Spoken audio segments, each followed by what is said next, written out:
नमस्कार, आप देख रहे हैं स्टेट टीवी इंडिया न्यूज और मैं हूं आपके साथ टिया चौहान। और चलिए बढ़ते हैं इस वक्त की खास खबर की ओर। बिलासपुर से बड़ी खबर सामने आई है। थाना सिविल लाइन में दर्ज सोशल मीडिया पोस्ट विवाद मामले में आरोपी जितेंद्र कुमार बंजारा को कोर्ट से अग्रिम जमानत मिल गई है।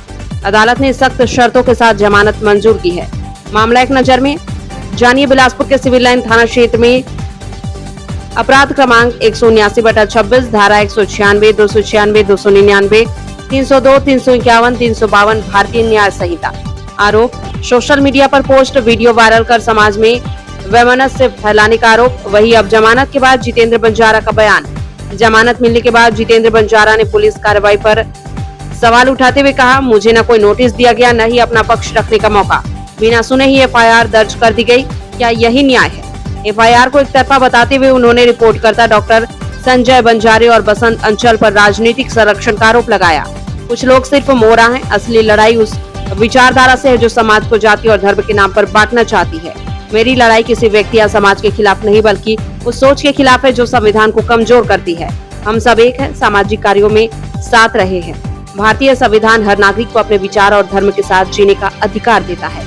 शांति भंग करने वालों पर भी कार्रवाई होनी चाहिए। कानून सबके लिए बराबर होना चाहिए। अदालत से राहत मिलने के बाद अब यह मामला सिर्फ कानूनी नहीं बल्कि राजनीतिक और सामाजिक बहस का विषय बनता जा रहा है। आने वाले दिनों में इस केस पर और भी प्रतिक्रियाएं सामने आ सकती है। फिलहाल जांच और कानूनी प्रक्रिया जारी है। बिलासपुर से संवाददाता शेख असलम की रिपोर्ट। हाईकोर्ट का 2 दिन पहले निर्णय है और रोक लगा दी आपकी गिरफ्तारी में। क्या पूरा मामला, किस मामले पर गिरफ्तारी जो आपकी रोक लगी? ये 18 दिसंबर को महानबाड़ा में बाबा गुरु घासीदास की हम जयंती मना रहे थे। ऐसे समय में संगठन के लोग आकर के अपना वहाँ प्रचार प्रसार करना शुरू किए, जिसको हमने और हमारे समाज के लोगों ने मिल करके उनका विरोध किया और उनको प्रचार करने से हमने वहाँ मना कर दिया। इस बात से नाराज़ होकर उन लोगों ने हमारे ही समाज के डॉक्टर संजय बंजारे को मोहरा बनाया और उसके माध्यम से घटना के 2 महीने बाद मेरे विरुद्ध एफआईआर दर्ज कराया। उस एफआईआर में सरकार के दबाव में एफआईआर हुआ था। ना मुझे नोटिस मिली, ना मेरा पक्ष रखने का मुझे अवसर मिला। बिना मुझे सुने पुलिस थाना सिविल लाइन ने मेरे खिलाफ एफआईआर दर्ज कर दिया। उसमें धारा ये लगाए हैं कि मैंने ऐसा भाषण दिया जिससे 2 समाज के बीच दुश्मनी बढ़ेगी। मेरा भाषण सोशल मीडिया में आज भी है, आप फिर से देखिए। मैंने किसी भी समाज का नाम नहीं दिया, ना मैंने ऐसी कोई बात की जिससे 2 समाज के बीच में दुश्मनी हो।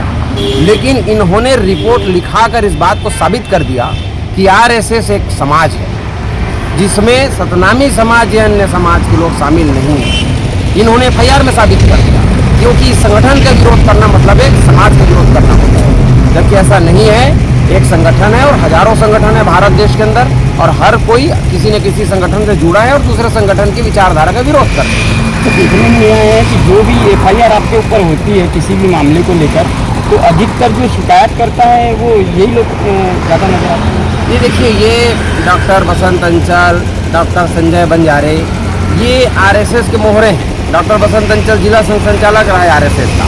मेरी लड़ाई इनसे नहीं है, छोटी मोटी मेरी लड़ाई नहीं है। मेरी लड़ाई बड़ी है, एक विचारधारा के खिलाफ मेरी लड़ाई है। जो संगठन, जो विचारधारा देश की एकता, अखंडता, धर्मनिरपेक्षता और समानता के खिलाफ काम करता है, जो देश में गैर बराबरी बढ़ाना चाहता है, जातिगत धर्म के नाम पर लोगों को लड़ाता है, जो भेदभाव छुआछूत बढ़ाता है, इस विचारधारा के खिलाफ मेरी वैचारिक लड़ाई है। और जब मैं इनके खिलाफ लड़ाई लड़ता हूँ तो ये लोग मेरे ही समाज के लोगों को मोहरा बनाकर मेरे खिलाफ रिपोर्ट दिखाते हैं। हमारी आपस में कोई लड़ाई नहीं है, चाहे डॉक्टर अंचल हो, चाहे डॉक्टर बंजारे हो, हम सब अंदर से एक हैं।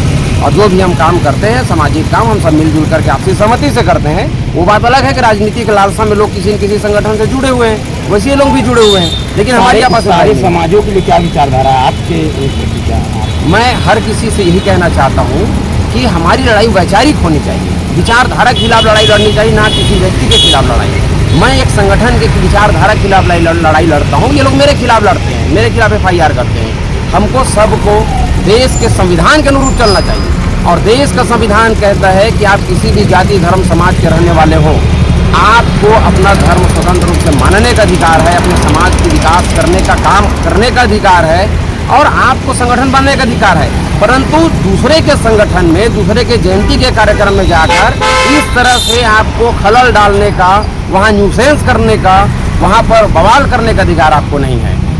वैसे तो कानूनी रूप से हमें उनके खिलाफ FIR करना चाहिए, क्योंकि विगत 15 साल से वहाँ पर जयंती का आयोजन हम करते आ रहे हैं। हमारे जयंती के आयोजन कार्यक्रम में ये 8-10 लोग बाहरी लोग आते हैं बिना बुलाए और हमारे कार्यक्रम पे व्यवधान डालते हैं, और जब हम इनको रोकते हैं तो ये शासन के दम में, क्योंकि इनकी सरकार है, इनकी पार्टी की मातृ संस्था है भारतीय जनता पार्टी की, तो ये लोग झूठे FIR हमारे ऊपर करते हैं। लेकिन बाबा साहब अम्बेडकर ने एक बात कही थी कि भारतीय संविधान की आत्मा अनुच्छेद 32 है कि अगर कोई सरकार, कोई राज्य किसी व्यक्ति के अधिकार को, मौलिक अधिकार को छीनने का काम करेगा तो आप न्यायपालिका के शरण में जा सकते हैं। मैंने अपने अधिकारों का प्रयोग किया है, एक अधिवक्ता होने के नाते मुझे कानून की जानकारी है। मैंने इस सरकार के झूठे FIR के खिलाफ माननीय न्यायालय के शरण में मैं गया हूँ, आवेदन दिया हूँ, और माननीय न्यायालय ने झूठे FIR को देखते ही मेरी गिरफ्तारी पर रोक लगा दी है। अपना परिचय। जितेंद्र बंजारा,